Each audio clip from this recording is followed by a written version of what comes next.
Tubers and trolls, welcome back to Telesplash Gaming. As always, I'm Chris. Thanks for spending a few minutes of your day with me.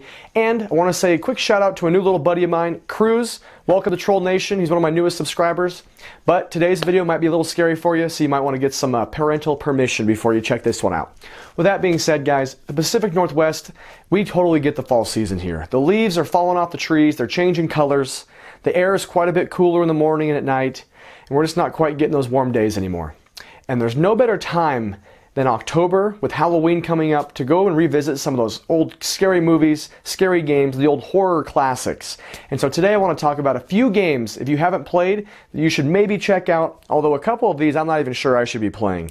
They're that bad and that scary, but I wanted to get them out there and talk to you guys about them. So let's start this list.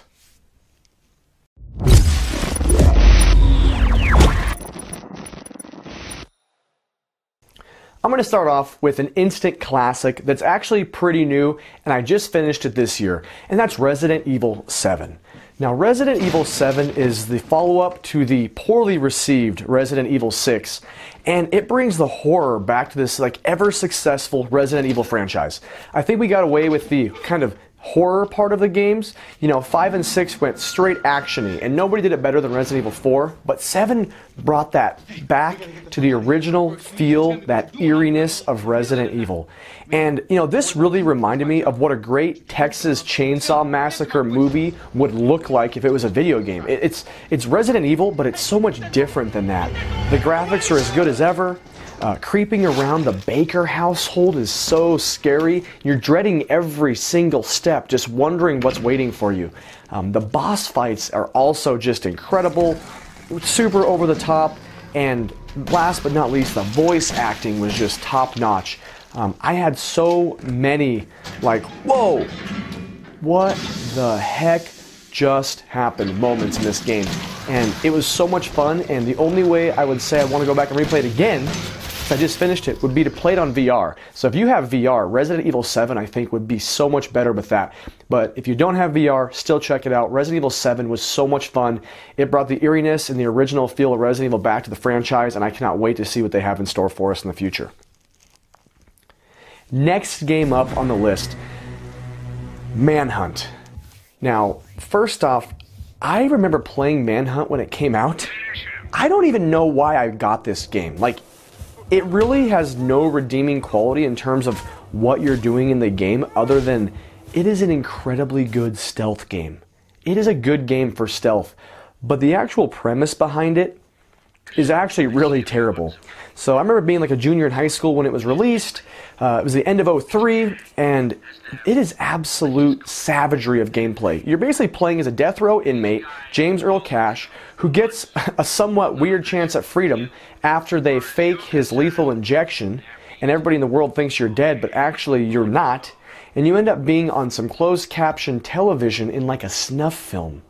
You have a voice in your head called the director, and he's basically telling you where to go, and what you have to do is you have to go around this city and murder these gang members, all while being filmed, and you're basically a star of this show or movie. It's really, really intense, tons of controversy, banned in multiple countries, and really what you're doing is you're using stealth to go around, creep up on these gang members, and then murk them in the most savage ways possible with multiple weapons. And you know what? It is a terrible game in terms of, what it is, but I played it and it was so weird that I enjoyed it because it's kind of sadistic and a little bit cringeworthy even talking about it. But if you want to get into some scary stuff, if you want to be hunted by these gang members, this is a great game to pick up if you need to fulfill that bloodlust. Moving on to a PS4 exclusive, Until Dawn. Now, if Until Dawn doesn't scream horror movie, then I'm at a loss for what game would. You are literally playing a choose-your-own-adventure movie, essentially. It reminds me of those books when you're a kid where you can pick a page and you go to this page and there's multiple endings. It's a game centering around 8 teenagers who decide to spend an evening at a secluded cabin, and it's exactly 1 year after the disappearance of 2 missing twin girls who also happen to be related to one of the 8 teenagers in the game. It's just like you'd expect the movie. Shortly after arriving, a lot of bad decisions are being made, and of course, crazy psychopath shows up and he's terrorizing the group and ultimately trying to kill everybody in there. Now, it's got great graphics, really interesting. You're alternating between all these different characters, and so you can pick different answers, and depending on your answers, it has repercussions throughout the whole game. So there's so many different scenarios on who lives, who dies, what happens in this game, what kind of ending you get. So it's really just a cool choose-your-own-adventure game that is like playing a horror movie. So with multiple choices, there's tons of endings, quite a few reasons to replay it in order to see all the different scenarios. And if you don't want to play it, I would literally just go on and watch a couple playthroughs because it's like watching a movie. It was really fun, but I think playing it's the way to go, and it's really cool enjoying that journey. So Until Dawn, check it out. Next up is Clock Tower for the Super Famicom, and it did eventually come out for the PlayStation as well as for Windows, but I've never played this game. I've seen playthroughs, I've read a lot about it, but I have no experience actually playing it, although I do want to get it at some point and check it out. Now, this game follows a recently adopted orphan named Jennifer Simpson, not to be confused with Jessica Simpson, the pop star. There is definitely no Daisy Dukes here. What you have in this game is a scary kid with a large pair of scissors chasing you around who just wants to take a little bit off the top. And he makes this game even extra eerie because you never know when he's going to pop out and come at you. And he just appears all the time. It's always tense, and the gameplay itself is kind of slow, being a cursor-driven game, but just wondering what's going to happen on the next screen, what's behind the door, when this guy's going to pop out. It's very unique, and there are multiple endings, but once you know how to play the game, from what I've seen and what I've read, is you can actually beat the game in like, a couple hours. So you can go through it pretty fast once you get the hang of the gameplay. So with that being said, Clock Tower, one of my bucket list games. I've never played it, but it's one of those that I have to play eventually.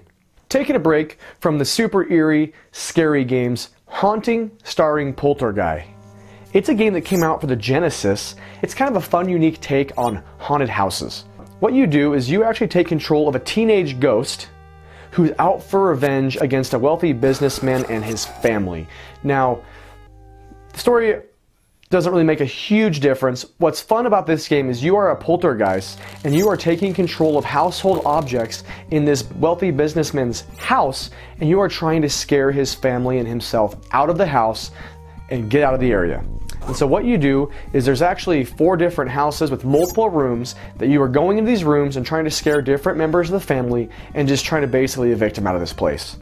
It's pretty funny. It has kind of a morbid ending at the end, but if you want to play a horror game and still be able to sleep at night, Haunting starring Poltergeist is a good cartoony take on a horror genre. Done with the cartoon kiddie game, we're getting right back into one of the scariest games of all time, and that's Dead Space. Now, Dead Space, I've never finished it, but I've played it a bit, and let me tell you, it's scary. How could you leave Dead Space off of this list? Even though I haven't invested a lot of time in it, I've heard how great it is from beginning to end. And one thing I have to say is that you are basically stranded on this, it's not a space station, but it's, kind of a space station, and there's sketchy lighting, there's eerie music. The score behind it in terms of the music is just fantastic. It just has that up and down where you know something tense is going to happen. I mean, if you play the game on mute, it's actually not as scary, but that music makes it so good. You're being chased around by these aliens called necromorphs, and they just want to take you out. Like most horror games, there's always something trying to kill you, and this game is no different. There's a third-person horror gem that's created screamers out of all of us, and it has a unique take on combat called strategic dismemberment, where you actually want to take their limbs off. You don't want to shoot them in the head, that doesn't really do anything. And then you actually have like a holographic projections that take the place of like a normal HUD system. So it's kind of a unique take on it, but Dead Space did it right. And also, being an engineer in the game, that's like your title, you're an engineer, you have ways of utilizing mining tools to create these really cool weapons of like destruction, so you can dismember these different necromorphs, some cool boss battles, and the critical reception was off the charts. There's been multiple sequels, but you know what? Gotta go back and play the original. Definitely one of the scariest games ever. As a kid, this game was scary. Castlevania. You know what, now, yeah, graphics, maybe don't hold up quite as well. It still looks great as an 8-bit game, but, compared to the games like Dead Space I just talked about, Castlevania doesn't quite scare you like that. But as a kid, the thought of Count Dracula waiting in his castle, and you have to go through these different levels, fighting all of these skeletons, Frankenstein's monster, Medusa, and then eventually the Count himself. It was scary. It was really scary, and it had great music, the gothic setting. I mean, it was a classic game, and it still holds up. It's still fun to play. One of the best side-scroller. It created the word Metroidvania, that everybody uses. So Castlevania, fun game, a little bit stiff in the controls, but it still holds up, and it's just a great game to pick up and play in October. When I thought of making this list, there was one game I knew instantly I was putting on here, because it is one of my top games of all time, and that's The Last of Us. This was a system seller for the PlayStation 3. I didn't get it immediately. I heard about it, and after I read the reviews, I went to GameStop, and the guy goes, "You've got to play this," and I'm glad he recommended it. It is not as scary as some of the other games on this list, but the voice acting and the storyline itself are so incredible, and arguably, it's the best game on PlayStation 3. Being set in an apocalyptic world is not new to the gaming industry or movies for that matter, but what happens is you have these humans that have turned into zombies because of this plague, and it's wiped out so much of humanity. And what makes the game really eerie is you're not just fighting these zombies, you're fighting against other humans that are struggling to survive in this apocalyptic world, the wasteland. And it's so dark, but then it's actually so pretty in other aspects. I'll never forget towards the end when you kind of go into this area with these animals where they got out of the zoo and you're just looking at a giraffe. And I remember in that moment I was just like, wow, I cannot believe how amazing this game is. And I really didn't want it to end. And it was one of the first games I ever beat where I immediately wanted to play it again because it was that good. So the plot and the pacing was fantastic. I was hooked from the first second I played the game. And if you have not played this game, out of all of them on the list, it is so good. It is so fun. I hope everybody that watches this video gets a chance to play The Last of Us. All right, going back to 1988, Splatterhouse. Another game, kind of like Castlevania, that as a kid was a little bit eerie. Looking back now, it's not quite as scary, but it's sure gory still. And this was like an old side-scrolling beat-em-up slasher on the arcade. And as a kid, I was confused because this was definitely like a Jason Voorhees looking guy. So they obviously got the hockey mask that it was inspired by Jason Voorhees. So I couldn't figure out if it was like a Friday the 13th game as a kid or what. And frankly, my parents would have never let me play this game. I don't even know where I played it because I didn't own it. I think I played it at the arcade, and then I'm pretty sure I played it at one of my friends' houses. But Splatterhouse is just one of those gory games with a cool antagonist who's going through, hacking and slashing these ghouls to death. And it's just kind of that old school beat 'em up where it's just fun to bash people over the head with a machete, as terrible as that sounds. You basically have the powers of this terror mask, so you can slash and bash and smash your ways through these different levels in order to find your girlfriend. Most of these games have some sort of, girlfriend or wife or something. There's always a trend in these games. You got to get through this castle, get through this house, get through this maze, and find your girlfriend. In this game, obviously, with your girlfriend being taken in the beginning, you're going through this looking for. And at the time, this is one of the most brutal games of all time. And the TurboGrafx 16 port had a warning label on it, so parents were aware of the nightmare they were about to put their kids through. So I think that was smart on TurboGrafx 16 at the time. And like I said, I remember being scared as a kid. It was pretty intense when it came out. Next up is a true gem in horror gaming. That's Silent Hill 2. Silent Hill 2 was awesome because I got this game not reading a review, not knowing anything about Silent Hill, the original. I just picked it up one day, I had it in my collection, and I played it for my PlayStation 2, and oh my goodness, was I in for a treat. I remember playing this game with one of my best friends, Domingo, and I think he actually played more than I did, and I watched him play this game, and it was just so eerie. Basically, you're a guy who gets a letter from your deceased wife. If that's not eerie and scary enough, your dead wife sends you a letter and says, "Meet me in Silent Hill." So, being a good, devoted husband, James Sunderland, the main character, he heads to Silent Hill. And like I said, there's a trend with these spouses and you're trying to find them. This has some eerie fog in it. You never know what's behind you. You never know what's in front of you. You never know what's to the right or left. It is so thick and it just makes it that much better. The atmosphere is so good the entire time. And then the interiors of buildings are so dark. It doesn't get any better with the grotesque monsters flying all over the place.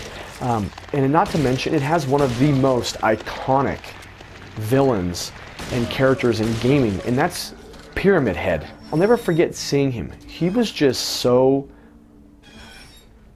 bone-chilling when I remember seeing him. And it was just such a fun experience getting that for the first time without being spoiled. You know, Silent Hill 2 is really, really big on like puzzle solving, kind of like the Resident Evils, well over combat. You're doing a lot more puzzle solving and running away than you're actually fighting. And the psychological horror is so good with great sound, and it has tons of endings, so the replayability is just fantastic. So you beat it once, there's multiple endings, there's good endings, there's bad endings, there's weird endings. If you've played it, I think you know what I'm talking about. But it really is one of the best horror games ever made. Last, I'm going with The Evil Within. This game had my heart pounding from the very first cutscene to the moment you're hanging upside down in a slaughterhouse. It's absolute terror, your heart's pumping, it's exhilarating. One of the most thrilling first 30 minutes in gaming, in my opinion, and I loved it. Now the rest of the game maybe didn't quite hold up to that initial pacing, but it was still a great game. It was so fun, and that first 30 minutes was just so great that if you haven't had a chance to experience it, at least play the beginning. I mean, it's like an old horror movie where you're getting free, you're trying to get out from this guy, and he's chasing you down. It has all the cool parts of a horror movie built into the beginning of this game, and it just gets crazier and wackier from there. But anyway, it was thrilling enough to make my list. That's going to round it out. Well, I hope you liked the list today. I know there's a ton of horror games that I left off, but I could make this list 10 videos long. There are so many great classics out there, but these are just a few I wanted to put out right away, talk to you guys about, get your month started the right way, get that horror genre going for the month of October. Watch the movies, play the games, let me know what your favorite horror games are. Maybe it's Resident Evil 4, maybe it's Resident Evil 2, maybe it's Friday the 13th for the NES. Who knows? With that being said, keep rolling, keep trolling, smash that subscribe button. Thanks a lot, guys.